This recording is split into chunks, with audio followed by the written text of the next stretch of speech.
चलो भाई part number 1 से स्टार्ट करते हैं, है ना।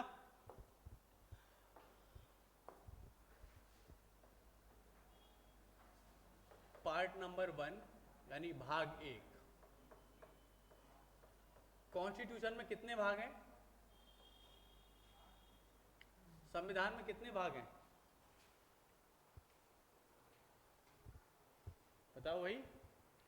कॉन्स्टिट्यूशन में कितने पार्ट्स हैं? 22।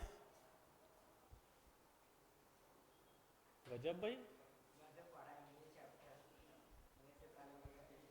कितने आर्टिकल्स हैं कॉन्स्टिट्यूशन में? 32। वाह जी वाह, फिर तो हम बेकार पढ़ा रहे हैं आप लोगों को। 395 आर्टिकल कितने हैं और पार्ट्स कितने हैं? 22। कितने पार्ट्स हैं? और शेड्यूल्स कितनी हैं? अनुसूचियां 12। कितनी हैं? इतना अधूरा ज्ञान कहाँ से पढ़ रहे हो, है ना। चलो, हाँ दिवाली से पहले ली थी। अच्छा आपकी फर्स्ट है, कोई बात नहीं। जो छूट गया है ना आपका वो फिर से करा देंगे, कोई दिक्कत नहीं है, अलग। चलो भाई, पार्ट नंबर 1 में India and it's territory.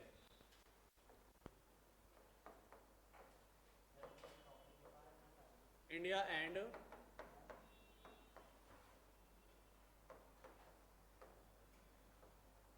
Bharat और उसका राज्य क्षेत्र।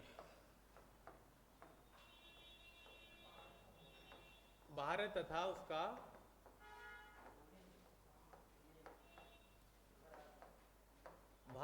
उसका राज्य क्षेत्र। India and it's territory. इस पार्ट के अंदर टोटल कितने आर्टिकल हैं? 4 आर्टिकल। ठीक है, आर्टिकल 1 से लेके 4 तक। कितने आर्टिकल हैं, कितने अनुच्छेद हैं इसमें? 4। मैं आपको एक मोटा मोटी जिनकी पहली क्लास है उन सबको समझा देता हूं। एक बार ध्यान से समझ लिए, जो आपको छूट गया वो तो ठीक है, वो तो रिवाइज हो जाएगा। कॉन्स्टिट्यूशन के अंदर टोटल 22 पार्ट्स हैं, 395 आर्टिकल्स हैं और 12 शेड्यूल्स हैं, अनुसूचियां। क्या चीज़? पार्ट आपका हो गया, बहुत सारे लोगों का नहीं हुआ है ना। तो कितने शेड्यूल्स हैं? आप तो पुराने बैच के हो ना आप लोग तो। कहाँ तक हो रखा है आपका?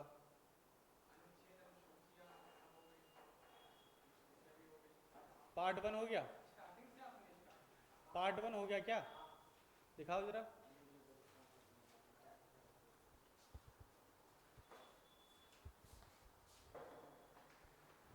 अरे पार्ट 1 कहाँ है? मालिक, ये पार्ट 1 नहीं है। बैठ जाओ।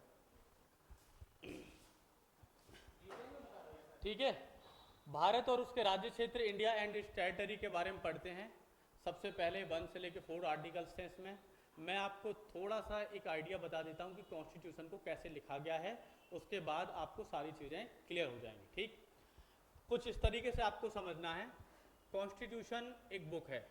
क्या है? एक किताब। और इस किताब को कुछ इस फॉर्मेट में लिखा गया है जैसे और किताबों को लिखा जाता है। अब सिंपल सी बात है कि अब हम बात करते हैं एक इंडेक्स की। जैसे किसी भी किताब के अंदर, किसी भी बुक के अंदर आप देखते हैं कि चैप्टर्स होते हैं। चैप्टर 1, चैप्टर 2, चैप्टर 3, चैप्टर 4, और हर एक चैप्टर के अंदर कुछ ना कुछ कंटेंट होता है। तो जैसे किसी बुक के अंदर चैप्टर नंबर 1 है और उसमें कुछ कंटेंट लिखा हुआ है, फिर आप देखेंगे चैप्टर नंबर 2 है, उसमें कुछ कंटेंट है, 3 है, 4। ऐसे ही जो कॉन्स्टिट्यूशन में चैप्टर हैं उनको चैप्टर ना बोलकर उनको पार्ट बोलते हैं। क्या बोलते हैं उनको? पार्ट्स बोलते हैं। ध्यान से समझना है सभी को। उनको चैप्टर ना बोलकर क्या बोलते हैं? पार्ट्स बोलते हैं। अब जैसे किसी पार्ट के अंदर यानी किसी चैप्टर के अंदर कुछ ना कुछ कंटेंट लिखा होता है, इसी तरीके से कॉन्स्टिट्यूशन के भी हर एक पार्ट के अंदर कुछ ना कुछ कंटेंट लिखा हुआ है। अभी मैंने आपसे बात कर रहा हूं पार्ट नंबर 1 यानी चैप्टर नंबर 1 की, और उसमें क्या लिखा हुआ है? India and it's territory. इस पर डिस्कशन मैं अभी बाद में करूंगा, पहले समझो इसे। अब पार्ट चैप्टर नंबर 1 तो आपको समझ में आ गया। अब यहाँ चैप्टर नंबर 2 है, ये जुड़ा हुआ है सिटीजनशिप से। किससे जुड़ा है? सिटीजनशिप यानी नागरिकता। तीसरा एक और चैप्टर होगा जिसे हम फंडामेंटल राइट्स कहते हैं, जिसे मौलिक अधिकार कहते हैं। सिंपल सी बात है, चैप्टर नंबर 1 या पार्ट नंबर 1 जो लिखा हुआ है वो सिंपल है, उसमें कोई ना कोई कंटेंट है और उस कंटेंट को भी आर्टिकल्स में डिवाइड किया गया है। जैसे पार्ट नंबर 1 में आर्टिकल है 1 से लेके 4 तक, और अगर पार्ट 2 की बात करें तो कब से शुरू होंगे? 5 से 11। पार्ट 3 की बात करेंगे तो 12 से 35। पार्ट 4 है डीपीएसपीज, ये है 36 से 51। मैंने ऑलरेडी ये लिखवा रखा है सबको। ऐसे ही करते करते मैंने कहा कि कितने टोटल चैप्टर हैं इसके अंदर? 22 पार्ट्स हैं। तो यानी कि लास्ट टॉपिक कौन सा होना चाहिए आपका? 22।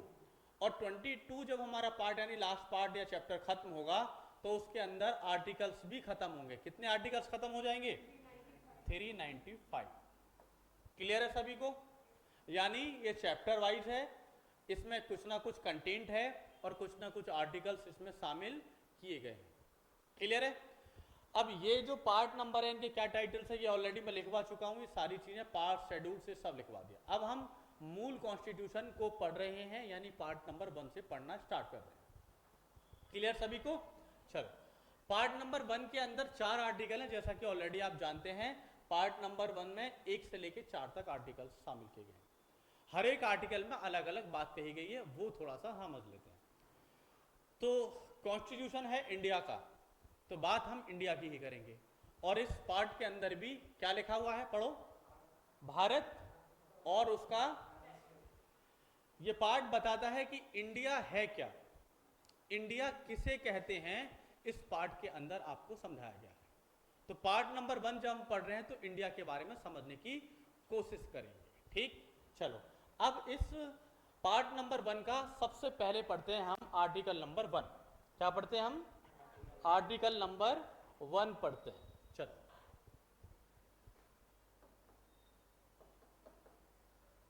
अनुच्छेद संख्या 1।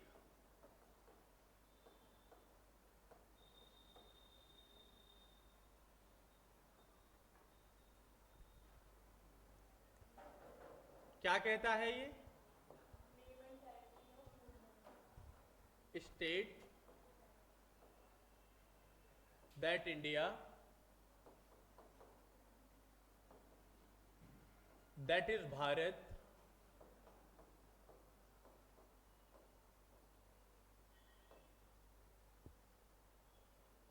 shall be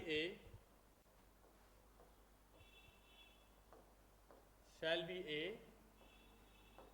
union of states,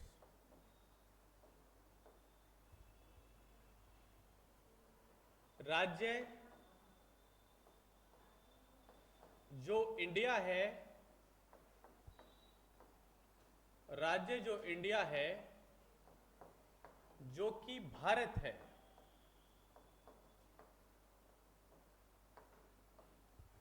राज्यों का संघ है,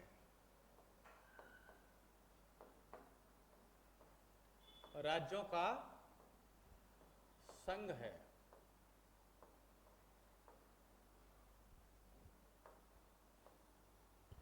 क्या बताया गया है इसे? यहां पर क्या बोला गया है? क्या है ये? राज्यों का संघ, या इसे क्या बोला गया है? Union of states. सबसे पहले भारत को बताया गया है कि इंडिया है क्या। तो इंडिया के बारे में क्या बोला गया है? इंडिया की 2 चीज बताई गई है। आर्टिकल नंबर 1 कहता है भारत के 2 नाम हैं। कौन कौन से नाम हैं? पहला नाम क्या है? इंडिया। दूसरा नाम क्या है? भारत। तो ये कहता है कि एक देश है जिसके 2 नाम हैं, पहला नाम इंडिया है, उसी को हम क्या बोलते हैं? भारत भी बोलते हैं। हालांकि ऑफिशियल रूप से हटा दिया जाए तो भारत के बहुत सारे नाम हैं। इसे हिंदुस्तान भी कहते हैं, पुराने टाइम में आर्यवर्त भी कहा जाता था, ब्रह्मर्षि देश भी कहा जाता था, और भी कई सारे नाम इसके रखे गए थे। लेकिन कॉन्स्टिट्यूशन के आर्टिकल नंबर 1 में इसके 2 नाम बताए गए हैं। कौन कौन से नाम बताए गए हैं? पहला नाम क्या है इसका? इंडिया। और दूसरा नाम क्या है इसका?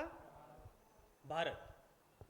तो अब आपको पता चला कि हमारे देश का नाम क्या है, इंडिया और भारत। कुछ टाइम पहले बहस छिड़ी थी, आपने देखा होगा कि इसका नाम भारत कर देना चाहिए, इंडिया को हटा देना चाहिए। ऑलरेडी ऑफिशियल रूप से इंडिया मौजूद है, अगर इसे हटा देंगे तो खाली भारत रहेगा, और भारत रहेगा तो सारे डॉक्यूमेंट्स पे हमें भारत करना पड़ेगा, यानी सब चीज़ों पर इंडिया हटाना पड़ेगा। आगे चलते हैं अब इसमें। ये कहता है कि state that India that is Bharat, जो कि इंडिया है जिसका दूसरा नाम भारत है, वो यूनियन ऑफ स्टेट्स है, राज्यों का संघ है, यानी यहां पर बहुत सारे राज्यों को शामिल किया गया है। अब बताता है कि जो भारत है, यूनियन ऑफ स्टेट है, उसमें क्या क्या चीज शामिल है, क्या क्या शामिल है। तो सबसे पहले बताया गया है यहां पर कुछ स्टेट्स हैं, राज्य हैं। कितने राज्य हैं इंडिया में, कितने हैं, 28। वो कहता है कि जो इंडिया जिसे हम भारत कह रहे हैं उसमें 28 राज्य शामिल हैं, 28 स्टेट शामिल हैं, और यूनियन टेरिटरीज भी हैं, यहाँ पर केंद्र शासित प्रदेश भी हैं, है ना। कितने केंद्र शासित प्रदेश हैं, 7, 8 हैं। कितने हैं यहाँ पर, 8 यूनियन टेरिटरी, 28 स्टेट हैं, और केंद्र शासित प्रदेश हैं यहाँ पर 8। और क्या है यहाँ पर, यहाँ पर कुछ ऐसे भी एरियाज हैं जिन्हें भविष्य में भारत एक्वायर कर सकता है, अभी हमारे पास नहीं है, लेकिन भविष्य में हम एक्वायर कर सकते हैं। अधिग्रहित क्षेत्र, अधिग्रहित क्षेत्र यानी ऐसा क्षेत्र जिसे हमने बाहर से ग्रहण किया है। जैसे हमने पहले गोवा भी हमारे पास नहीं था, वो भी हमने लिया, दमन दीप और दादरा एंड नगर हवेली भी हमारे पास नहीं था, वो भी हमने लिया, हमने पांडिचेरी को भी भारत में शामिल किया। ऐसे बहुत सारे क्षेत्र हैं जो हमने हम बाद में शामिल किए हैं आज़ादी के, जो पहले हमारे पास नहीं थे, किसी और के क्षेत्र में आते थे। एक्वायर्ड एरिया कितने भी नहीं है, कर सकते हैं भविष्य में, जो कर लिए वो तो आ चुके हैं, इनमें ही शामिल हो गए हैं, इनको कर सकते हैं का मतलब है अभी आप लाहौर पे कब्जा कर लेंगे तो लाहौर आपका हो जाएगा, करने की बात है, पॉसिबिलिटीज है कि ऐसा कर सकते हैं हम, है ना। ये काउंटिंग नहीं है इनकी, ये तो जब कर लेंगे तो इन्हीं में शामिल कर देंगे फिर बाद में, है ना। ये पॉसिबिलिटी छोड़ दी गई है, ये भूखा शेर है, कभी भी आपको राज्य लाके दे देगा, और जब राज्य आ जाएगा तो लाहौर को यही 29वां राज्य बना दोगे आप। बात समझ में आ गई आपको। तो क्या बताया गया आर्टिकल नंबर 1 में, फिर से समझो, इसके दो नाम इंडिया और भारत, और बताया गया है कि इंडिया किन किन चीजों का ग्रुप है या किन किन राज्यों का ग्रुप है। पहले स्टेट्स हैं, यूनियन टेरिटरी, और भविष्य में अधिग्रहित होने वाले क्षेत्रों को भी यहां पर शामिल किया जाएगा। अब यूनियन ऑफ स्टेट का और भी मतलब है, थोड़ा और समझिए। यूनियन ऑफ स्टेट में कहा गया है कि जो इंडिया के राज्य हैं वो इंडिया से अलग नहीं हो सकते हैं, इंडिया के किसी भी स्टेट को इंडिया से अलग होने का अधिकार नहीं है, ठीक है। दूसरी बात, इंडिया का कोई भी राज्य किसी भी एग्रीमेंट से आपस में नहीं जुड़ा हुआ है। तीसरी बात, ये भारत सरकार की मर्जी पर निर्भर करता है, किसी राज्य को बनाएगी और किसी राज्य को बिगाड़ भी सकती है, खत्म भी कर सकती है। अब मैं 2 थ्योरीज आपको बताता हूं। पहली बात समझते हैं, यहां पर हम एक कंट्री है, आप जानते हैं अमेरिका, अमेरिका, और दूसरी तरफ हम बात करते हैं इंडिया की। इंडिया में आपको पता ही है कि 28 स्टेट हैं और 8 यूनियन टेरिटरीज। अमेरिका के अंदर टोटल 51 स्टेट हैं। कितने वन राज्य हैं, 51 स्टेट्स हैं। अमेरिका के जो स्टेट्स हैं वो पहले ऐसे नहीं थे जो अभी हैं।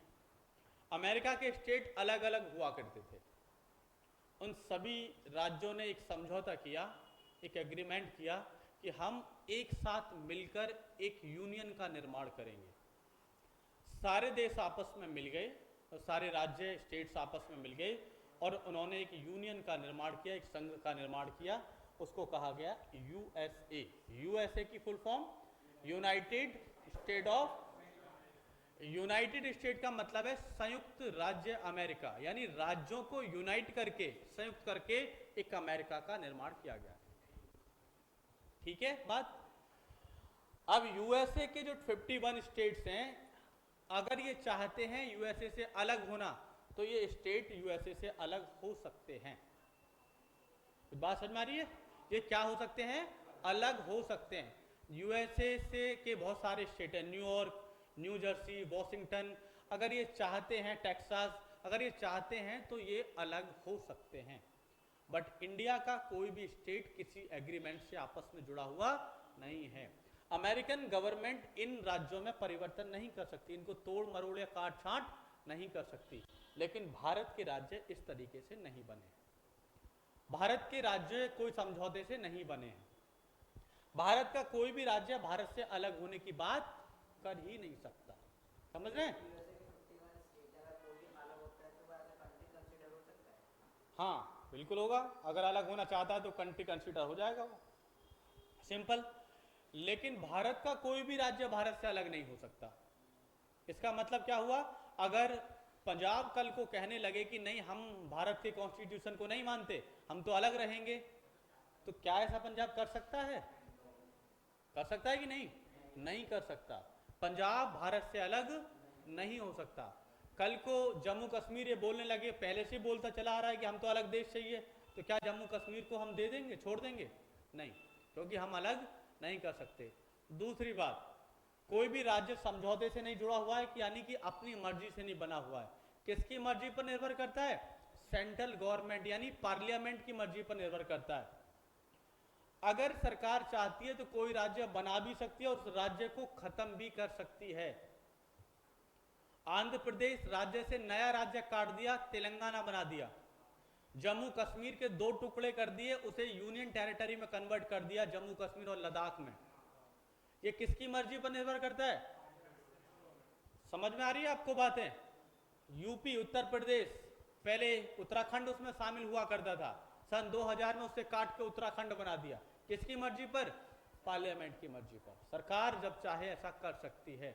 यानी अगर कोई राज्य मनमानी करने की कोशिश करता है या अपनी चलाता है, तो उस राज्य को सरकार खत्म भी कर सकती है, और कोई नया राज्य बनाना चाहती है तो बना भी सकती है। बहुत सारे राज्य बनाए भी गए। तो इंडिया के यूनियन में और अमेरिका के फेडरेशन में क्या अंतर? अमेरिका को फेडरेशन कहते हैं, इंडिया को यूनियन कहते हैं। क्या अंतर बताओ जरा। आर्टिकल 1 आपको क्या समझाता है, क्या जानकारी देता है? बोलो। पहली बात, भारत के 2 नाम बताए गए हैं, कौन कौन से? भारत। और दूसरी बात क्या कही गई है? इंडिया क्या है? एक यूनियन है। और यूनियन में क्या क्या शामिल है? स्टेट, यूनियन टेरिटरी और एक्वायर्ड एरिया। एक्वायर्ड एरिया मतलब भविष्य में कभी हम किसी भी क्षेत्र को कब्जा करके अपने में शामिल कर सकते हैं। क्लियर है सभी को? आपको ये समझ में आ गई कहानी आर्टिकल नंबर 1 की? तो हम यहां पर समझ रहे हैं इंडिया क्या है। अब मैं आपसे दूसरी बात कहता हूं, अगर आपसे पूछा जाए कि इंडिया कहां पर है, पूरा वर्ल्ड मैप दिखाया जाए, तो सिंपल सी बात है, आप पूरे वर्ल्ड मैप में इंडिया को लोकेट कर सकते हो, बता सकते हो। कैसे संभव हुआ ये? पूरी दुनिया के मैप को देख के आप बता दोगे इंडिया ये? क्योंकि इंडिया को डिफाइन कर दिया गया है, बता दिया गया है कि इंडिया के 28 स्टेट, इतनी यूनियन टेरिटरी और कहां कहां पर यह पूरी लोकेशन तय की गई है, इसलिए आपको पता है कि इंडिया कहां है। क्लियर आपको? चलो आर्टिकल नंबर 2 की तरफ चलते हैं। लिख लिया सभी ने ये? लिख लीजिए। लिख लिया? चलो आर्टिकल नंबर 2 की तरफ चलते हैं।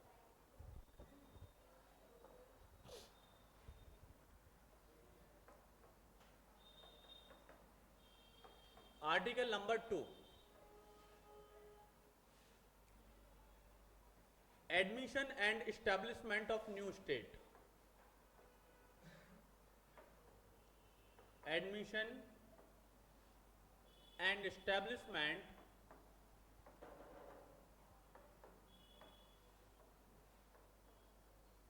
Of new states.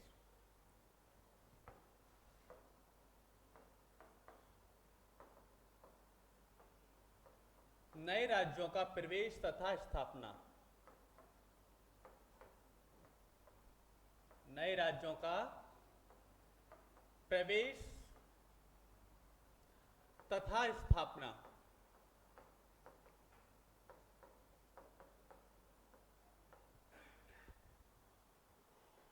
अनुच्छेद नंबर 2 आपसे कहता है कि नए राज्यों को प्रवेश करा सकते हैं और उनकी स्थापना कर सकते हैं।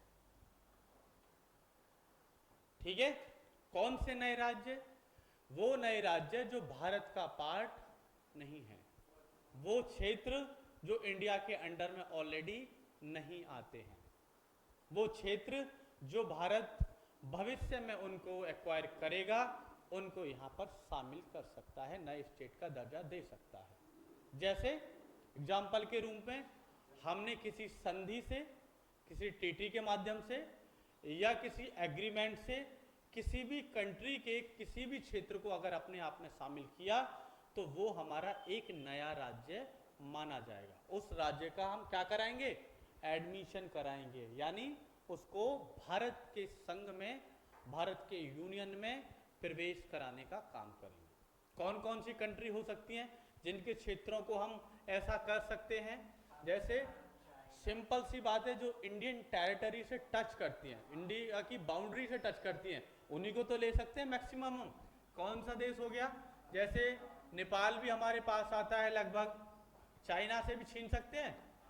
मुश्किल काम है ना, चाइना हमसे छीन लेगा, है ना। पाकिस्तान और हाँ बांग्लादेश, शाबाश, बांग्लादेश और श्रीलंका, वेरी गुड, श्रीलंका और वर्मा, है ना, म्यांमार, यानी ये सारी कंट्री कैसे हैं? ये सब हमारी जो टेरिटरी से टच करने वाली कंट्री हैं वो हैं। तो कल भविष्य में अगर हम इन क्षेत्रों को छीन लें, झपट लें या कुछ भी कर लें तो ये हमारे नए राज्य बन सकते हैं।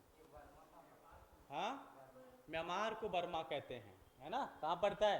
तेरा सामने साइड, इसी का नाम है। म्यांमार को ही बर्मा कहते हैं। ठीक है, चलो, क्लियर है सभी को? आर्टिकल 1 और आर्टिकल 2 क्या क्या अंतर है इन्हें समझाओ जरा एक बार। आर्टिकल 1 में क्या है? भारत के दो नाम हैं, हाँ, इंडिया और भारत। और इंडिया क्या है? यूनियन है ना। यूनियन का मतलब भी समझाया गया है। क्या समझाया गया है? इंडिया का कोई भी राज्य इंडिया से अलग नहीं हो सकता, और इंडिया के कोई भी राज्य आपस में किसी भी एग्रीमेंट से जुड़ा हुआ, अगर कोई भी राज्य मक्कारी करता है तो केंद्र सरकार उसे ढंग से डील करेगी, फिर, है ना, सख्ती से बरतेगी उसके साथ, है ना। चलिए, आर्टिकल 2 क्लियर है सभी को? लिख लीजिए इसे।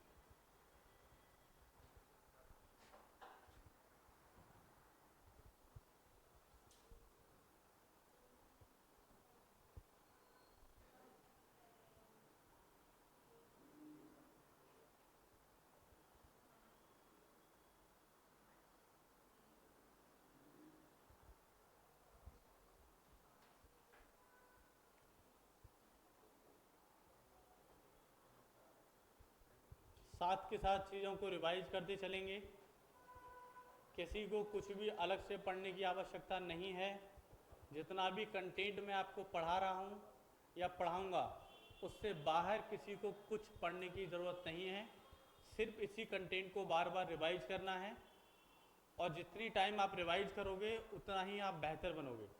यूट्यूब, किताब, ये वो, इधर उधर नोट्स, सीट, इनकी कोई ज़रूरत नहीं। मेरे सिलेबस में आपको सीट की ज़रूरत नहीं है। सीट प्रोवाइड कराऊंगा तो मैं अलग से ही दूंगा आपको, तो आपको इसकी कोई ज़रूरत नहीं पड़ेगी। ठीक है, तो आप इसकी टेंशन बिल्कुल ना लें। चलें आगे थोड़ा। चलो, आर्टिकल नंबर 3, आर्टिकल नंबर 3 पर चलते हैं।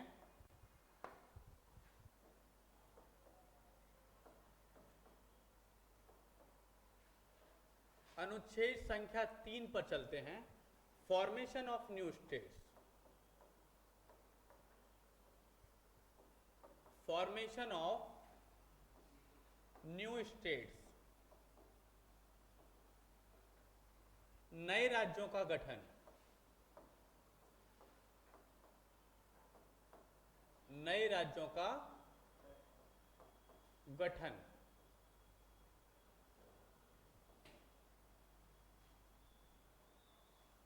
आर्टिकल 3 आपसे नए राज्यों के गठन की बात करता है।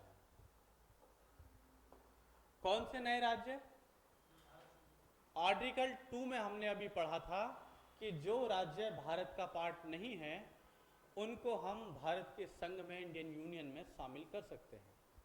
आर्टिकल 3 कहता है कि जो राज्य आपके अपने ही हैं उन राज्यों में से ही काटकर, जोड़कर या किसी भी तरीके से नए राज्य का निर्माण कर सकते हैं। क्या कर सकते हैं? आर्टिकल 3 कहता है कि आपको अधिकार है, आपको मतलब किसको अधिकार है? पार्लियामेंट को अधिकार है। किसको अधिकार है? पार्लियामेंट को अधिकार है। क्या अधिकार है संसद को? संसद को यह अधिकार है कि वो किसी भी राज्य का नेम चेंज कर सकती है। क्या कर सकती है? नाम परिवर्तन कर सकती है। क्या कर सकती है? नाम में परिवर्तन कर सकती है और किसी भी राज्य को बना सकती है, उसका फॉर्मेशन कर सकती है। क्या कर सकती है? फॉर्मेशन कर सकती है, निर्माण कर सकती है। निर्माण कैसे कैसे कर सकती है? जब हम किसी भी राज्य का निर्माण करेंगे तो उसके लिए हमें क्या कर सकते हैं? या तो किसी राज्य को जोड़कर एक नया राज्य बनाएं या किसी राज्य को तोड़कर एक, या तो उसे स्प्लिट करें, ये हो सकता है, या उसे मर्ज करें। क्या करें? मर्ज करें, तब हम राज्य बना सकते हैं। स्प्लिट का मतलब क्या हुआ? यहां पर काट कर कोई राज्य बना दिया या फिर जोड़कर कोई राज्य बना दिया। कैसे और काट कर जोड़कर बनाएंगे किसी राज्य को हम? उत्तर प्रदेश एक राज्य है, पहले भी था, संयुक्त प्रांत के नाम से जाना जाता था। 1950 में इसका नाम उत्तर प्रदेश रख दिया। अब उत्तर प्रदेश के क्षेत्र में पहले उत्तराखंड भी शामिल हुआ करता था, लेकिन सन 2000 में यूपी यानी उत्तर प्रदेश से एक राज्य काट दिया। कौन सा राज्य? उत्तराखंड। क्या बोलेंगे इससे? मर्ज या स्प्लिट? स्प्लिट बोलेंगे। एक राज्य और बनाया गया, छत्तीसगढ़। कहां से काट के बनाया गया? मध्य प्रदेश से। कहां से काटा गया? मध्य प्रदेश से। तो इसे मर्ज कहेंगे, स्प्लिट कहेंगे? एक राज्य झारखंड बनाया गया, कहां से? बिहार से काट के। मर्ज हुआ या स्प्लिट हुआ?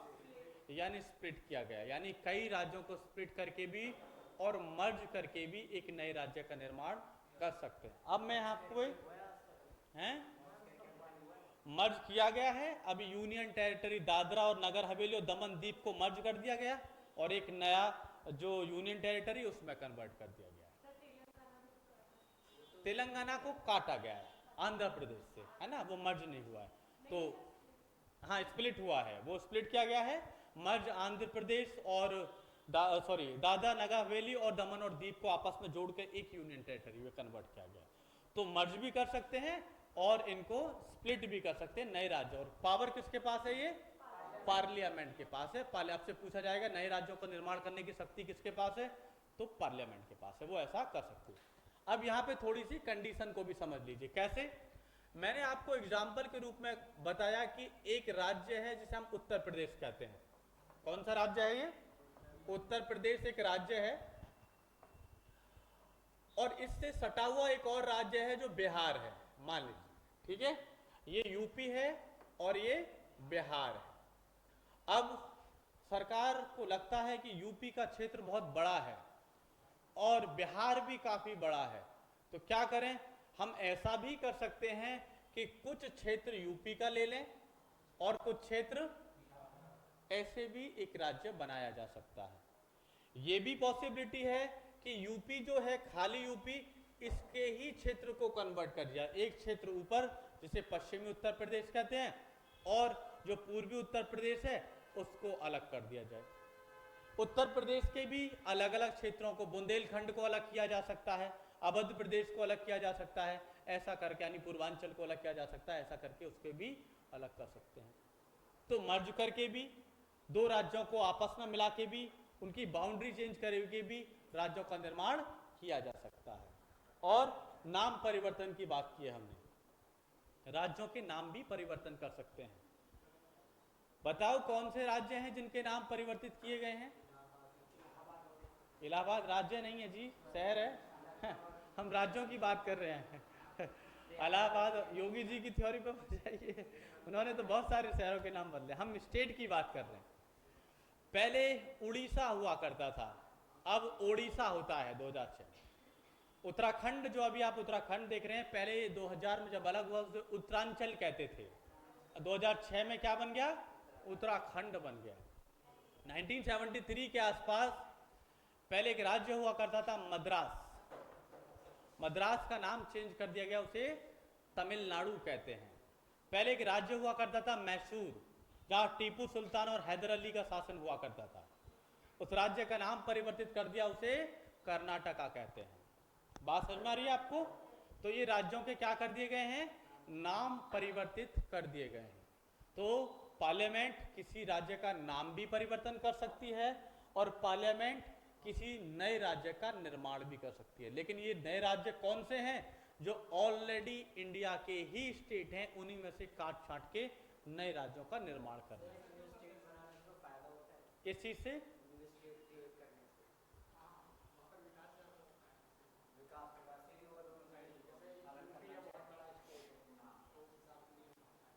अच्छा, और कोई मत किसी का?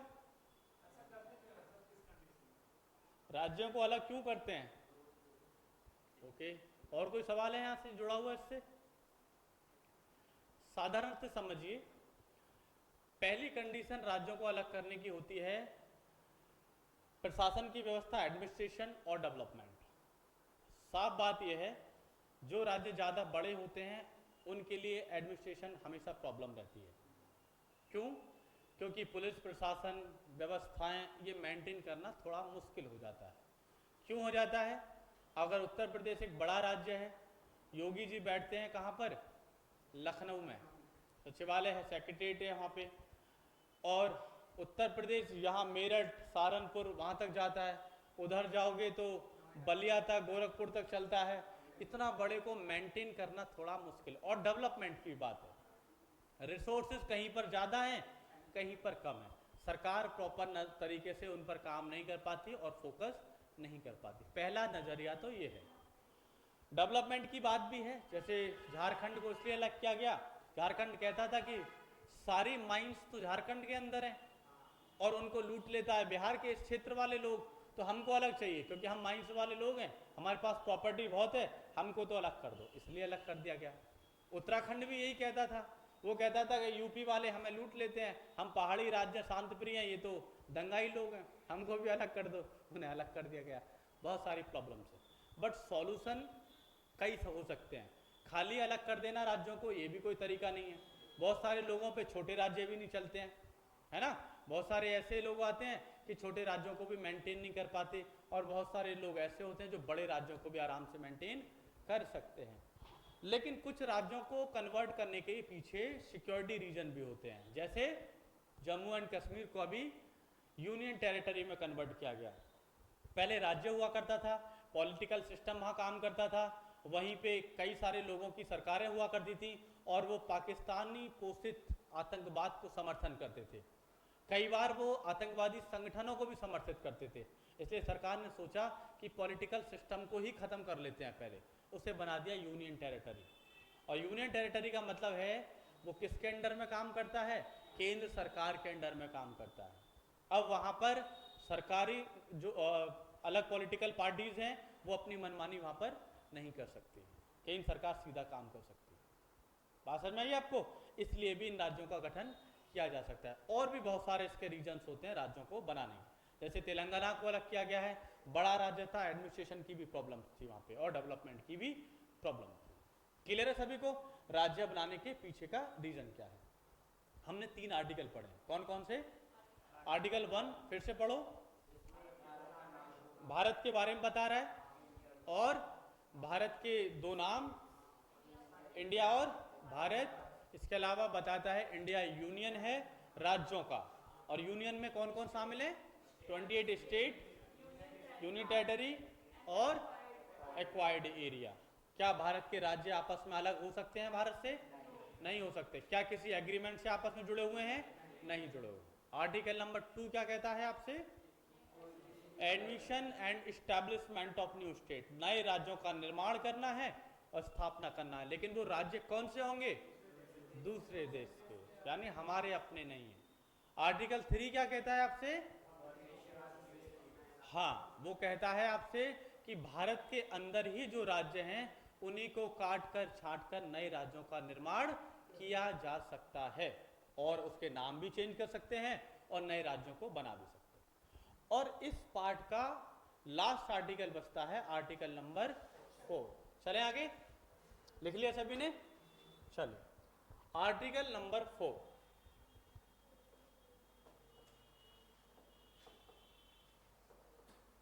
अनुच्छेद नंबर 4।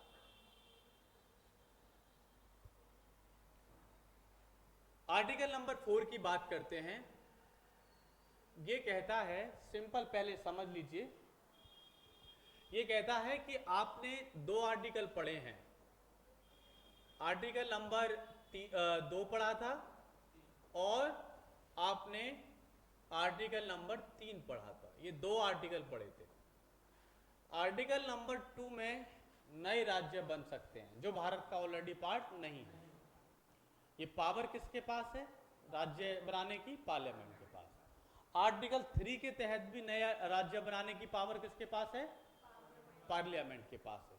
तो वो कहता है कि पार्लियामेंट ऐसा कर सकती है, इन दोनों ही कंडीशन में राज्य बना सकती है।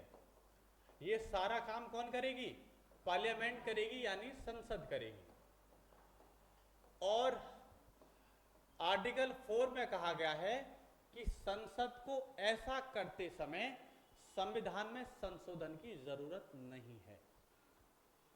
जब भी कोई राज्य बनाया जाएगा तो कॉन्स्टिट्यूशनल अमेंडमेंट की कोई आवश्यकता नहीं है। पार्लियामेंट सिंपल मेजॉरिटी से किसी भी राज्य को बना सकती है। क्या कहा गया है? No constitutional amendment required. ठीक है, नो कॉन्स्टिट्यूशनल अमेंडमेंट, संविधान संशोधन की जरूरत नहीं। संविधान संशोधन की जरूरत नहीं।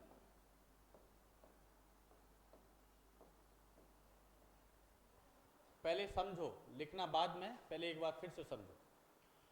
जब भी कॉन्स्टिट्यूशन में कोई चीज जोड़ी जाती है तो उसके लिए कॉन्स्टिट्यूशन में चेंज करना पड़ता है, उसे कॉन्स्टिट्यूशनल अमेंडमेंट कहते हैं, संविधान संशोधन। कॉन्स्टिट्यूशन में कैसे चेंज होगा, ये बात कॉन्स्टिट्यूशन के पार्ट नंबर 20 में बताई गई है, आर्टिकल नंबर 368 के अंदर। कौन से पार्ट में बताई गई है? कॉन्स्टिट्यूशन के पार्ट नंबर 20 और आर्टिकल नंबर 368 में ये बात बताई है कि अगर संविधान में परिवर्तन करना हो तो किस तरीके से कर सकते हैं। अगर कॉन्स्टिट्यूशन में कोई चीज जोड़नी हो तो कॉन्स्टिट्यूशनल अमेंडमेंट की आवश्यकता पड़ती है, संविधान में संशोधन करना पड़ता है। अगर आप कोई किताब लिखते हैं और बाद में किताब लिखने के बाद में 2 महीने बाद आपको याद आए कि ये तो पॉइंट छूट गया था, फिर क्या करोगे आप? एडिटिंग करनी पड़ेगी, करोगे कि नहीं? उसमें कुछ ना कुछ वहां पे आपस में जोड़ोगे। तो क्या कर रहे हो आप? करेक्शन कर रहे हो। क्या बोलेंगे आप उसे? हम करेक्शन कर रहे हैं। ऐसे ही कॉन्स्टिट्यूशन में अगर कुछ जोड़ने की आवश्यकता पड़ती है तो उसे अमेंडमेंट कहते हैं। क्या बोलते हैं? और अमेंडमेंट करने के प्रकार या तरीके कहां पर बताए गए हैं? पार्ट नंबर 20 में आर्टिकल 368 में ये बताया गया है कि अगर संविधान में कुछ चीज जोड़नी है या चेंज करना है तो वो 3 तरीके से हो सकता है। कितने टाइप से? 3 टाइप से हो सकता है। अब यहां पर आर्टिकल 4 कहता है, लेकिन हम जब नए राज्यों को जोड़ रहे हैं, चाहे वो आर्टिकल 2 के तहत बाहर के राज्य हों या आर्टिकल 3 के तहत इंडिया के कोई राज्य हो, नया राज्य बना रहे हैं, तो उसमें कॉन्स्टिट्यूशनल अमेंडमेंट नहीं करना है। सिंपल यूं ही अपने आप ही किसी भी राज्य को पार्लियामेंट बना सकती है। क्लियर है आपको बात यहां तक सभी को? तो आपसे पूछा जाएगा नए राज्यों को बनाने के लिए क्या संविधान संशोधन की जरूरत है? आपको कहना है नहीं है। ठीक है, चलो अब यहां पर थोड़ी सी और बात देख लेते हैं। एक मैटर आया था बेरूवाड़ी यूनियन केस। कौन सा मैटर था? बेरूवाड़ी यूनियन केस। इसे बेरूवाड़ी संघवाद भी कहते हैं। ये केस आया था 1960 में, 1960 में। 1960 में सुप्रीम कोर्ट के पास एक मैटर गया बेरूवाड़ी का। बेरूवाड़ी दरअसल भारत और बांग्लादेश के बॉर्डर पर एक जगह है। अभी जो ये भारत और बांग्लादेश आप देख पा रहे हैं, ये बॉर्डर, यहीं पर बेरूवाड़ी पड़ता है। 1960 में ये पाकिस्तान का पार्ट हुआ करता था, क्योंकि बांग्लादेश का निर्माण 1971 में हुआ है। पहले ये जो बांग्लादेश था ये पाकिस्तान का पार्ट था 1971 से पहले। तो पाकिस्तान के इस बांग्लादेश वाले पार्ट को पूर्वी पाकिस्तान या ईस्टर्न पाकिस्तान कहा जाता था। जो अभी का पाकिस्तान आप मैप में देख पाते हैं उसको हम पश्चिमी पाकिस्तान या वेस्टर्न पाकिस्तान कहते थे। भारत और पाकिस्तान का 1971 में जो युद्ध हुआ उसमें इंदिरा गांधी ने पाकिस्तान के इस हिस्से को कटवा दिया, अलग करवा दिया और इसका नया नाम रखवाया गया बांग्लादेश। ठीक, तो 1960 में तो ये पाकिस्तान का ही पार्ट था और इसी के बॉर्डर पे एक जगह है जिसे हम क्या बोल रहे हैं, बेरूवाड़ी कहते हैं इसे। इस बेरूवाड़ी की जो जगह है कुछ इस तरीके से समझ के चलिए कि इधर है बांग्लादेश अभी का और इधर इंडिया। तो ये जो जगह है कुछ इस तरीके से थी, कटी फटी।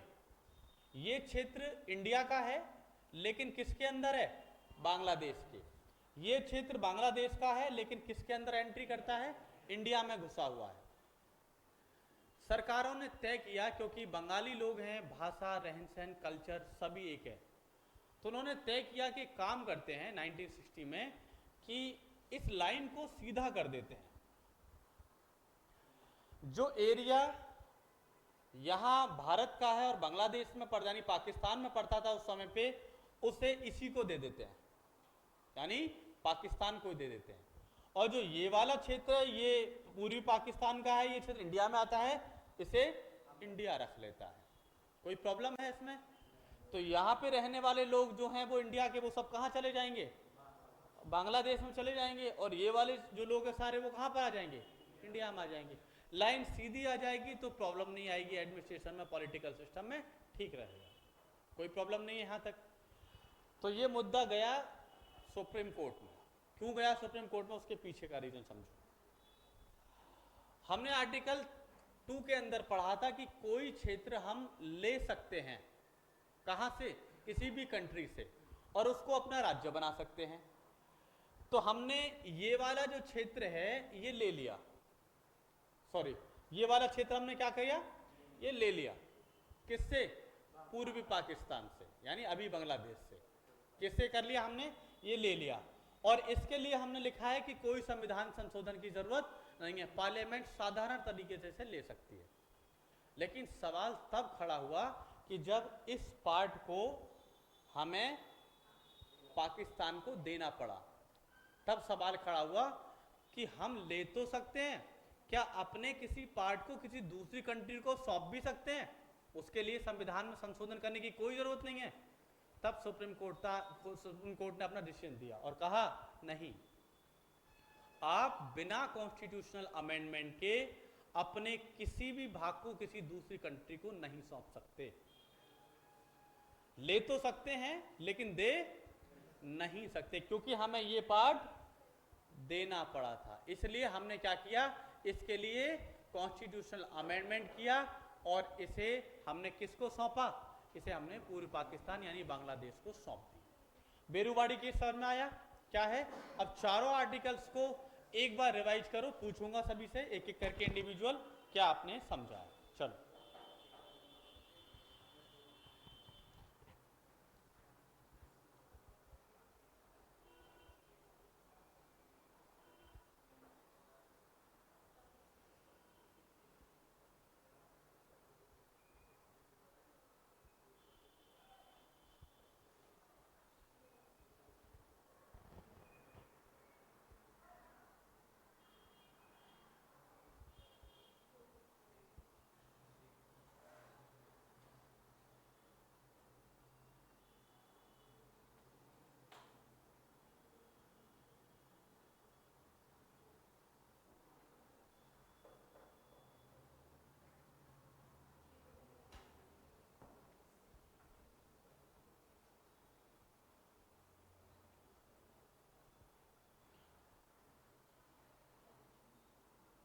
पढ़ो चारों आर्टिकल्स को।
छप्पन 7th कॉन्स्टिट्यूशन अमेंडमेंट था।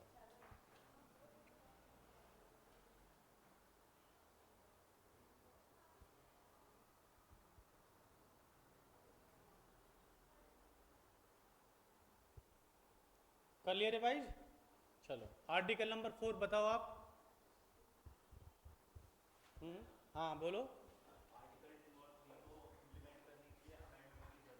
शाबाश, अमेंडमेंट की ज़रूरत, अगर इंडिया कोई पार्ट लेता है तो अमेंडमेंट की ज़रूरत नहीं है, लेकिन अगर देना पड़े तो कॉन्स्टिट्यूशन अमेंडमेंट किस आर्टिकल के तहत करना पड़ेगा? आर्टिकल 368 किस पार्ट में दिया गया है? बैठ जाओ, शाबाश। आर्टिकल 3 बताओ पीछे।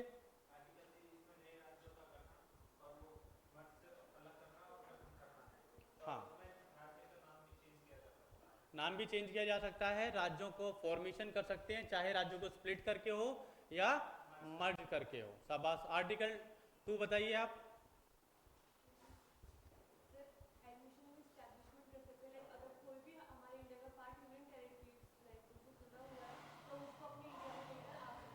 शाबाश, बैठ जाओ। आर्टिकल 1 बताओ आप। शाबाश, इंडिया के दो नाम हैं, इंडिया और भारत, और क्या कहा गया है? दूसरी बात क्या कही है इसमें बताओ? भारत राज्यों का संघ है। और क्या मतलब है राज्यों का संघ का?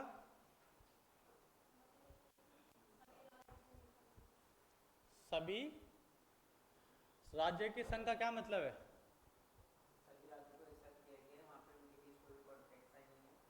राज्यों का संघ मतलब यूनियन ऑफ स्टेट्स में शामिल किया गया है। किन किन को? भारत में कौन शामिल है? स्टेट्स, यूनियन टेरिटरी और एक्वायर्ड एरियाज, है ना? तो भारत के राज्य क्या भारत से अलग हो सकते हैं? नहीं हो सकते। भारत किसी भी समझौते का परिणाम नहीं है। और अगर आपसे पूछा जाए बेरूबाड़ी यूनियन केस क्या है तो आपको याद रहेगा। चलिए अब हम थोड़ा आगे समझते हैं। पहले मैं एक छोटी सी आपको चीज़ें बताता हूँ उसके बारे में। 1947 में 15 अगस्त के दिन जब भारत को आज़ादी मिली, तो आज़ादी के बाद जैसा भारत आप आज देख रहे हैं ऐसा भारत नहीं हुआ करता था। ये भारत अंग्रेजों के 11 राज्यों में बटा हुआ था। उस समय पूरे इंडिया में ब्रिटेन के 11 राज्य हुआ करते थे। मैंने आपको पहली क्लास में पढ़ाया है, लिखाया है उसमें कि ब्रिटेन की 11 प्रोविंसेस हुआ करती थी यहाँ पर। इसके अलावा देश में बहुत सारे राजा रजवाड़े, प्रिंसली स्टेट्स भी थे यहाँ पर। याद है आपको कि नहीं? प्रिंसली स्टेट्स का मतलब है कि भारत में लगभग 562 रियासतें या प्रिंसली स्टेट्स उस समय मौजूद थे, कुछ छोटे और कुछ बड़े। कई सारे राजा रजवाड़े अपने आप को ही सरकार समझते थे। लेकिन 1947 में देश की आज़ादी के बाद ये तय किया गया कि इंडिया अब एक डेमोक्रेसी बनने जा रहा है, तो सभी राज्यों को शामिल किया जाएगा, इकट्ठा किया जाएगा। इसलिए सारे राजा रजवाड़े प्रिंसली स्टेट्स के पास मैसेज पहुंचाया गया कि आप भारत में आइए और इकट्ठा हो जाइए। 562 राजा जो मौजूद हैं उन्होंने साफ मना कर दिया, हम शामिल नहीं होंगे इंडिया में। इसका मतलब है कि वो सब अपने अपने आप को एक देश समझ रहे हैं। क्योंकि पहले इतिहास में आप पढ़ोगे तो भारत की स्थिति कैसी है? टूटा हुआ भारत, कहीं मराठे हैं, कहीं मैसूर, कहीं बंगाल, कहीं पे सिख साम्राज्य, कहीं पर अलग अलग, हाँ, हैदराबाद में निज़ाम, अवध के नवाब अलग, सब अपनी अपनी दुनिया अलग चला रहे हैं, सब अपने अपने क्षेत्र को एक देश समझते हैं।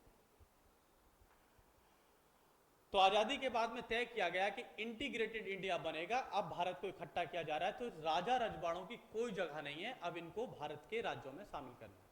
मैसेज पहुंचा दिया गया और ये जिम्मेदारी सौंप दी गई सरदार वल्लभ भाई पटेल को कि आपको राज्यों को इकट्ठा करना। सरदार वल्लभ भाई पटेल ने सबको मैसेज पहुंचाया, सबसे कहा कि भाई सब इकट्ठे हो जाइए, राज्य बनाने हैं हमें नए, क्योंकि 11 राज्य थे उस समय अंग्रेजों के, और वो भी अंग्रेजों के अनुसार थे, लेकिन हमको तो अपने तरीके से भारत का निर्माण करना है। आज़ादी हो चुकी है, 200 सालों की गुलामी के बाद हम जब आज़ाद हुए तो हमें पूरा भारत अपने अनुसार बनाना था। राजा रजवाड़ों ने मना कर दिया कि हम भारत में शामिल नहीं होंगे। सरदार वल्लभ भाई पटेल ने कई तरीके अपनाए, साम दाम दंड भेद सारी नीतियों को अपनाया, समझाया राज्यों को कि भाई ऐसा मत करिए, इंडिया एक डेमोक्रेसी हो रहा है, आप आइए, विधायक का चुनाव लड़ेंगे, आप सांसद का चुनाव लड़ेंगे, एमपी का चुनाव लड़ेंगे, एमएलए का चुनाव लड़ेंगे, आपको भी पार्लियामेंट के अंदर स्टेट लेजिस्लेचर में जगह दी जाएगी, आप आ जाइए। सबने मना कर दिया। मना क्यों कर दिया? क्योंकि सब सोच रहे थे कि हमारी जगह छिन जाएंगी, हम राजा नहीं रहेंगे, हम लोगों के बीच में थोड़ा ना बैठेंगे, हम तो स्पेशल लोग हैं। जब हम निकलते हैं तो फूलों की मालाएं हमारे ऊपर बरसाई जाती हैं, फूल बरसाए जाते हैं, हाथी पे चलते हैं, तलवार लेके हमारे साथ लोग चलते हैं, ऐसा शानदार जो नज़ारा होता है वो कहाँ रहेगा फिर। साम का मतलब समझाना है, समझाया। दाम का मतलब लालच दिया, पद का, पैसे का। तब भी कुछ लोग मान गए, कुछ लोग नहीं माने। दाम, दंड, उन्हें डराया धमकाया गया, किसी के घर के बाहर हमले करवाए गए, किसी के बच्चे को उठवा दिया गया, किसी को कुछ करवा दिया गया सबको शामिल करके बहुत सारी रियासतों को फिर से शामिल किया गया। फाइनली मैक्सिमम रियासतें शामिल हो गई, सबने कह दिया कि ठीक है हम इंडिया में शामिल होते हैं, लेकिन 3-4 रियासतें रह गई, जिनमें जम्मू कश्मीर, जूनागढ़, हैदराबाद और एक रियासत थोड़ा परेशान कर रही थी, मणिपुर। ये रियासतें भारत में शामिल होने से साफ मना कर दी कि हम भारत में शामिल नहीं। अब सवाल यहाँ पर यह है कि रियासत शामिल नहीं हो रही और भारत को एक अलग तरीके से स्टैब्लिश करना है, इकट्ठा करना है, राज्य बनाने हैं। लेकिन इसके साथ साथ ही भारत में एक और जो आवाज़ है वो उठने लगी कि हमें भाषा के आधार पर एक राज्य चाहिए। पंजाबी भाषा बोलने वाले लोग कह रहे थे कि हमें पंजाबी भाषा बोलने वालों के लिए एक अलग राज्य चाहिए। मराठी बोलने वाले कह रहे थे हमें अलग राज्य चाहिए। गुजराती वाले बोल रहे थे हमें अलग राज्य चाहिए। कहीं तमिलनाडु में तेलुगु भाषा है, जो पहले क्या हुआ करता था, मद्रास हुआ करता था, वो कह रहे हैं कि हमें अलग राज्य चाहिए। और आंध्र प्रदेश में तेलुगु भाषा बोलने वाले लोग अलग मांग कर रहे हैं। अब भाषा के आधार पर राज्यों को अलग करें कि नहीं करें, ये बड़ी समस्या थी। सवाल ये था कि अभी नया आज़ाद देश हुआ है और अगर भाषा के आधार पर किसी राज्य को अलग कर देते हैं तो सब अपने आप को फिर से देश समझने लगेंगे। पंजाब वाले बोलेंगे हिंदी वालों से हमें घृणा है, हमें कोई मतलब नहीं है, समझ रहे। मराठी अपने आप को सुप्रीम समझेंगे। सब में आपस में क्या हो जाएगा, एक वैमनस्य विरोध हो जाएगा, है ना। तो अब यहाँ पे सवाल हुआ, लेकिन आंदोलन शुरू हो गया इस बात को लेकर कि भाषा के आधार पर राज्य चाहिए। और सबसे ज्यादा आंदोलन शुरू हुआ आंध्र प्रदेश के अंदर। वहां पे तेलुगु भाषा के आधार पर एक नए राज्य की डिमांड शुरू हुई और आंदोलन शुरू हो गया। अब सरकार बड़ी दुविधा में फंस गई कि राज्यों को बनाए तो बनाए कैसे, क्या भाषा के आधार पर बनाए या कोई और तरीका हो सकता है राज्यों को बनाने का, समझ रहे हैं आप। तो अब यहाँ पे एक तरीका तय किया गया। चलो हेडिंग डालिएगा, formation of states on the basis of language या ऑर्गेनाइजेशन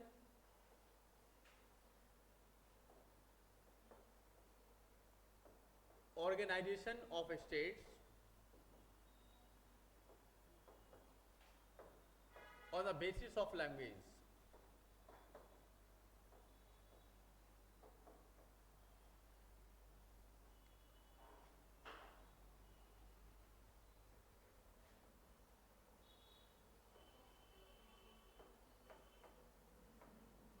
भाषा के आधार पर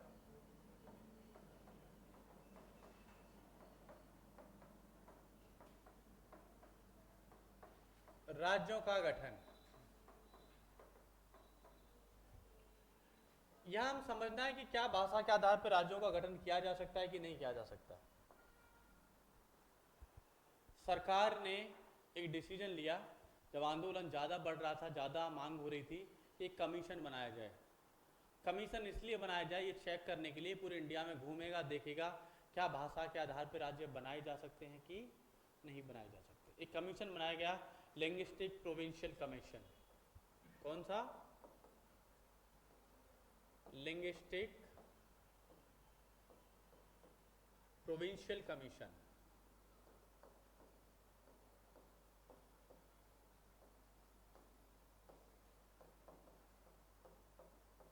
भाषाई प्रांतीय आयोग, भाषाई प्रांतीय आयोग। कौन सा कमीशन बनाया गया? क्यों बनाया गया है ये? क्या चेक करना है कि राज्यों को बनाया जा सकता है कि?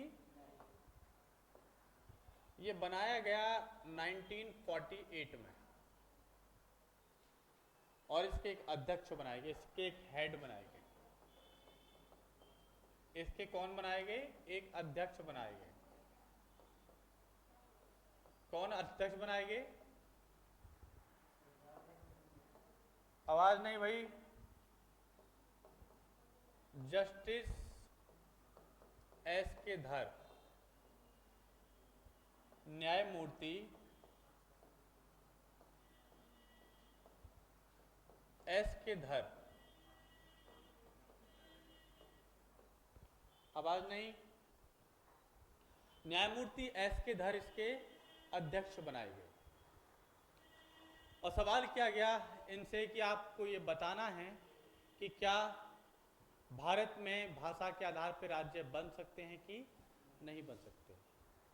जस्टिस एस के धर इस कमीशन के हेड हैं, इसलिए इनके नाम पर इस कमीशन का एक और नाम रख दिया, जिसे कहते हैं धर कमीशन। क्या बोलते हैं इसे? इसे धर कमीशन या धर आयोग भी कहा जाता है, क्योंकि इसके अध्यक्ष कौन है? एस के धर हैं, इसलिए इसका दूसरा नाम क्या रख दिया? धर कमीशन। आपसे क्वेश्चन पूछा गया है कई बार, रिपीटेड क्वेश्चन है, धर कमीशन कब बना है या धर कमीशन के अध्यक्ष कौन बनाया गया। तो धर कमीशन को ही लिंग्विस्टिक प्रोविंशियल कमीशन कहते हैं, दोनों एक ही नाम है, अलग नहीं है। इनसे पूछा गया कि बताइए जी, क्या भाषा के आधार पर राज्यों को बनाया जा सकता है कि नहीं बनाया जा सकता। तो इन्होंने साफ तरीके से डिनाई कर दिया। इन्होंने कहा भाषा के आधार पर कोई भी राज्य नहीं बनाया जा सकता। अगर भाषा के आधार पर कोई राज्य बनाएंगे तो फिर से अभी आज़ाद हुआ है देश, आपस में एक और गृह युद्ध छिड़ जाएगा, आपस में राज्य लड़ने लगेंगे। इसलिए कोई राज्य भाषा के आधार पर नहीं बनाया जा सकता। तो इनसे पूछा गया कि भाई बताओ तो सही, बनेगा कैसे, आधार बताओ, बेसिस बताओ। तो इन्होंने कहा कि अगर राज्य बनाने हैं तो ये आधार तो नहीं हो सकता, लेकिन और आधार हो सकते हैं। कौन कौन से आधार हो सकते हैं? पहला इन्होंने बताया एडमिनिस्ट्रेशन हो सकता है। एडमिनिस्ट्रेशन का एक आधार हो सकता है, प्रशासन एक आधार हो सकता है, डेवलपमेंट, डेवलपमेंट यानी विकास का भी आधार हो सकता। कोई राज्य बनाना है तो विकास के आधार पर बना दो, कोई राज्य बनाना है तो ज्योग्राफी के अकॉर्डिंग बनाया जा सकता है,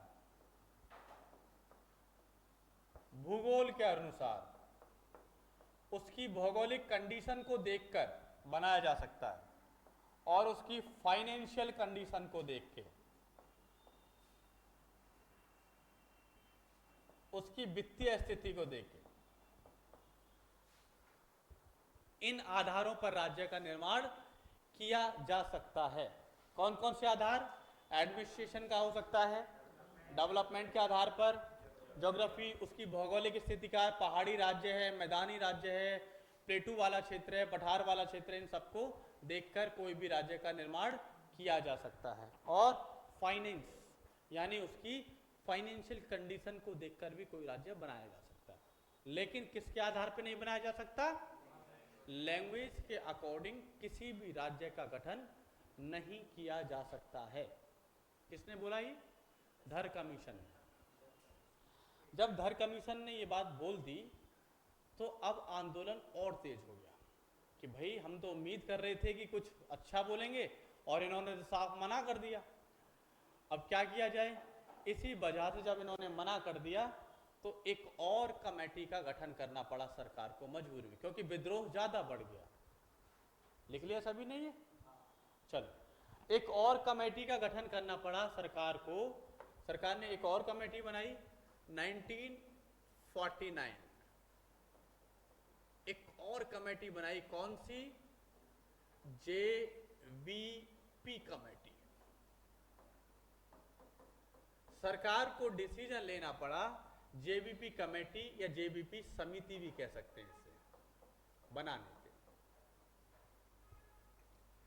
के। यहां पर इस कमेटी में 3 लोग शामिल किए गए हैं। सबसे पहले जवाहरलाल नेहरू।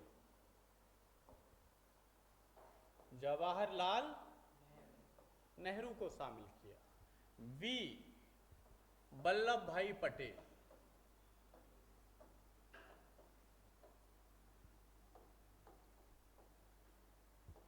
वल्लभ भाई पटेल इस कमेटी में शामिल किए गए। और तीसरे एक और व्यक्ति, पट्टाभी सीतारामैया।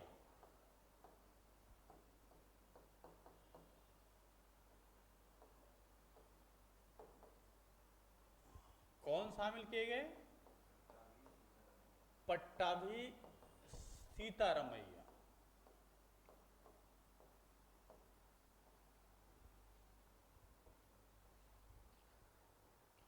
तीन लोगों को यहां पर शामिल किया गया। जेबीबी कमेटी, रिपीटेड क्वेश्चन है, एसएससी ने बार बार पूछा है, आपको याद रखना। जेबीबी कमेटी में कौन कौन से लोग हैं? जवाहरलाल नेहरू, वल्लभ भाई पटेल और पट्टाभी सीतारामैया। इन 3 लोगों को मिलाकर, अभी इंपॉर्टेंट लोग हैं, ध्यान से समझना। जवाहरलाल नेहरू, वल्लभ भाई पटेल वही लोग हैं जो सरकार को चला रहे हैं, एक तरीके से लीड कर रहे हैं। तो इन्हीं लोगों के ने मिलकर एक कमेटी बनाई और इन्होंने भी डिसीजन लिया कि चेक करते हैं क्या भाषा के आधार पर कोई राज्य बन सकता है कि नहीं बन सकता। और ये भी इस रिजल्ट पे पहुंचे कि लैंग्वेज के अकॉर्डिंग कोई भी राज्य बनाया नहीं जा सकता। No state can be formed according to language. भाषा के आधार पर कोई भी राज्य फॉर्म नहीं किया जा सकता। ये किसने बोल दिया? ये जेबीबी कमेटी ने भी बोल दिया और धर कमीशन ने बोल दिया। फिर क्या था? जो लोग वैसे भी थोड़ा बहुत चुप अभी तक थे, अब और आंदोलन शुरू हो गया। आंदोलन भी उस लेवल पे पहुंच गया कि मार्केटाई तक नौबत आ गई, बहुत बुरी स्थिति पहुंच गई। चले आगे थोड़ा और, चलिए अब बात करते हैं 15 दिसंबर 1952 की। आंदोलन कुछ ज्यादा बड़ा रूप ले चुका था। ये वो दिन है जो भारत में राज्यों के गठन के लिए एक तरीके से बहुत महत्वपूर्ण साबित हुआ। 15 दिसंबर 1952 को एक राज्य की मांग लगातार हो रही थी, आंदोलन हो रहा था, आंध्र प्रदेश राज्य की मांग। आंध्र प्रदेश राज्य की मांग को लेकर एक व्यक्ति आंदोलन कर रहे थे जिनका नाम था पोट्टी श्री रामालू। पोट्टी श्री रामालू।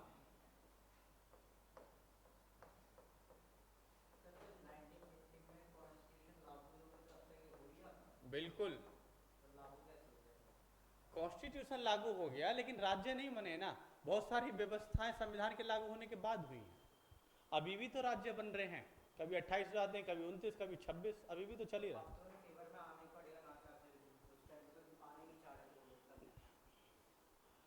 ये डिमांड कभी भी उठ सकती है। अभी भी आंदोलन होते हैं इन राज्यों को बनाने के लिए। अभी उत्तराखंड का तो 2000 में आंदोलन हुआ है, उन्होंने खूब लठ बजाया था कि हमको अलग राज्य चाहिए। छत्तीसगढ़ में मार पिटाई खूब हुई। अभी भी यूपी में भी धीरे धीरे आवाज़ उठ रही है कि हमको भी एक अलग क्षेत्र चाहिए। ये मांग होती रहती है, अभी भी होती रहेगी आगे भी। ये कॉन्स्टिट्यूशन की बात नहीं है, कॉन्स्टिट्यूशन में परिवर्तन भी तो संभव है, चेंज भी तो किया जा सकता है आवश्यकता के अनुसार। तो राज्यों की मांग तो बढ़ती घटती रहती है। कौन व्यक्ति हैं? 15 दिसंबर 1952 को आंध्र प्रदेश राज्य की मांग के लिए, और आंध्र प्रदेश में एक लैंग्वेज बोली जाती है, कौन सी? तेलुगु।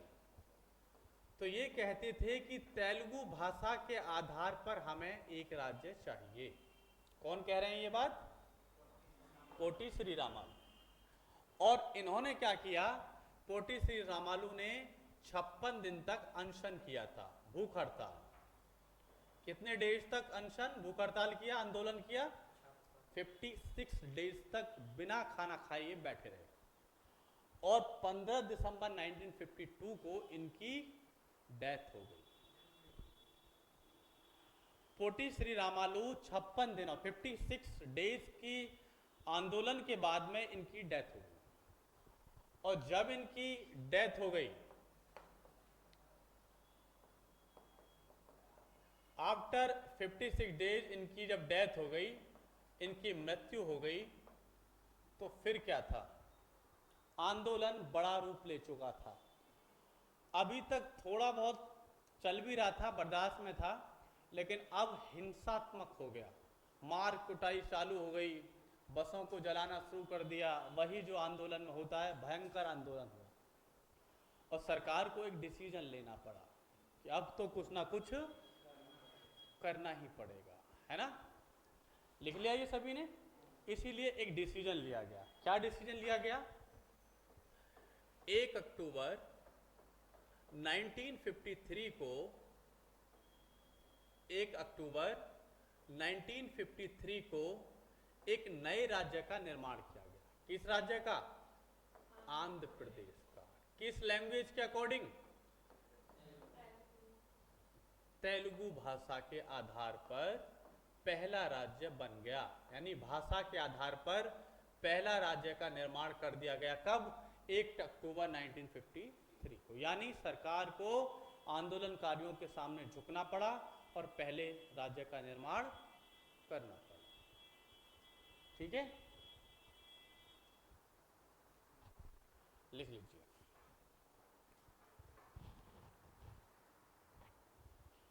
क्लियर है सभी को यहां तक? पहला राज्य का निर्माण हो गया। अब आप सोचिए। हाँ, लैंग्वेज के बेसिस पर हुआ।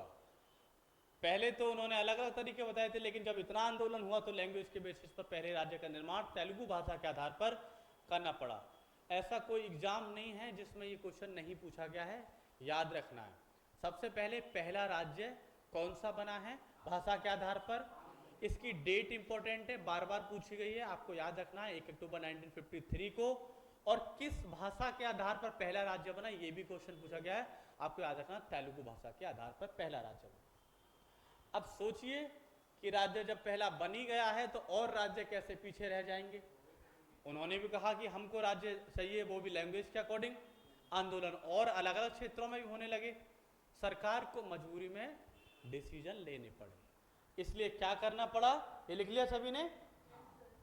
सरकार को डिसीजन लेना पड़ा और दिसंबर 1953 को एक कमीशन बनाना पड़ा, एक आयोग बनाना पड़ा सरकार को डिसीजन लेके। कौन सा आयोग बनाना पड़ा सरकार को? State reorganisation commission. State reorganisation commission.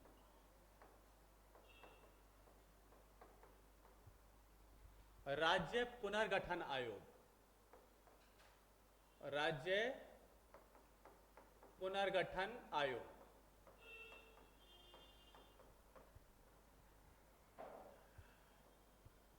दिसंबर 1953 को राज्य पुनर्गठन आयोग बनाया गया और इस आयोग के एक अध्यक्ष बनाए गए, हेड बनाए गए। कौन बनाए गए इसके अध्यक्ष? इसके अध्यक्ष बनाए गए जस्टिस फजल अली। कौन बनाए गए? न्यायमूर्ति फजल अली।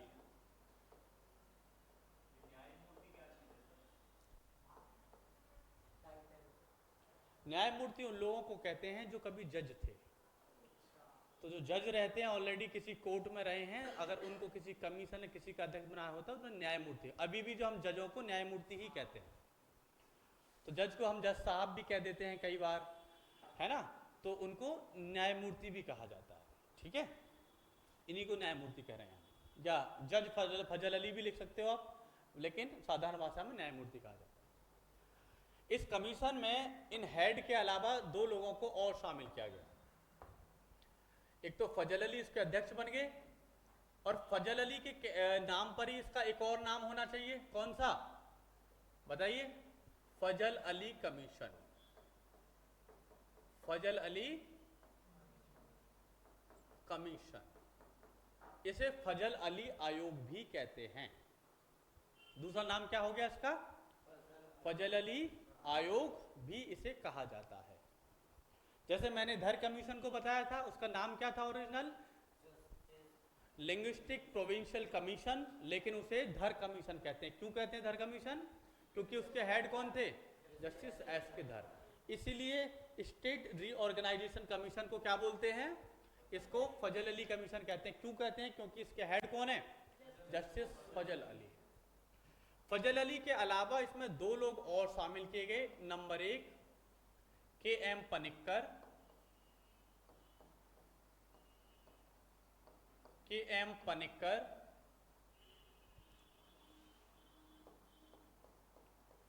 के एम पनिक्कर, और दूसरा हृदयनाथ कुंजरू।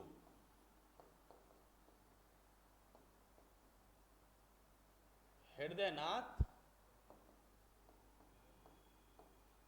कुंजरू।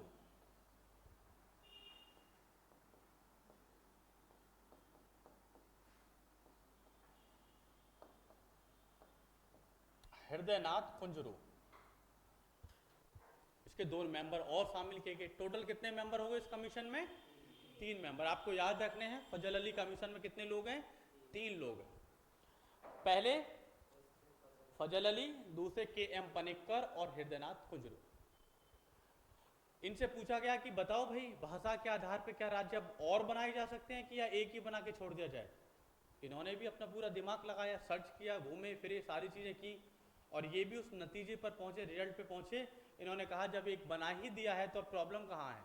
यानी कि राज्य लैंग्वेज के अकॉर्डिंग बनाए जा सकते हैं। इन्होंने अपनी रिपोर्ट दी, इस कमीशन ने अपनी रिपोर्ट सौंप दी। कब? 1955। और इन्होंने कहा कि लैंग्वेज के अकॉर्डिंग राज्यों को बनाया जा सकता है ना, यानी state can be form according to language. राज्य भाषा के आधार पर बन सकते हैं। ठीक है, लिख लो, state can be form according to language. राज्यों को भाषा के आधार पर बनाया जा सकता है। क्लियर है? तो इन्होंने कह दिया बना लो, कोई प्रॉब्लम नहीं है। और इन्होंने एक रिकमेंडेशन भी कर दी। क्या रिकमेंडेशन कर दी इन्होंने? इन्होंने एक अनुशंसा कर दी। इन्होंने अनुशंसा की। इन्होंने कहा कि आप राज्य तो बना रहे हो, लेकिन आप भारत में जो फॉर्मेशन होना चाहिए वो राज्यों का कुछ ऐसा होना चाहिए। आपको राज्य बनाने हैं 16 और यूनियन टेरिटरी बनानी है 3। इन्होंने क्या रिकमेंडेशन की सरकार से कि आपको कितने राज्य बनाने हैं? पूरे भारत में 16 राज्य और 3 यूनियन टेरिटरी में पूरे इंडिया को कन्वर्ट कर दो। किसने बोला ये? फजल अली कमीशन ने बोल दिया।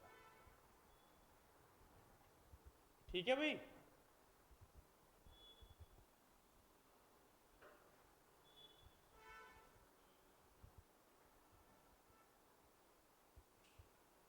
अब जब इन्होंने हाँ बोल दिया तो सरकार भी कोई डिसीजन लेगी, कुछ एक्ट लेगी, एक्शन लेना पड़ेगा उसे। सरकार ने इनकी बात को माना और एक एक्ट बनाया, स्टेट रीऑर्गेनाइजेशन एक्ट 1956। क्या बनाया उन्होंने? ये लिख लिया सभी ने यहाँ पर। सरकार ने इनकी बातों को ध्यान रखा और एक एक्ट बनाया, स्टेट रीऑर्गेनाइजेशन एक्ट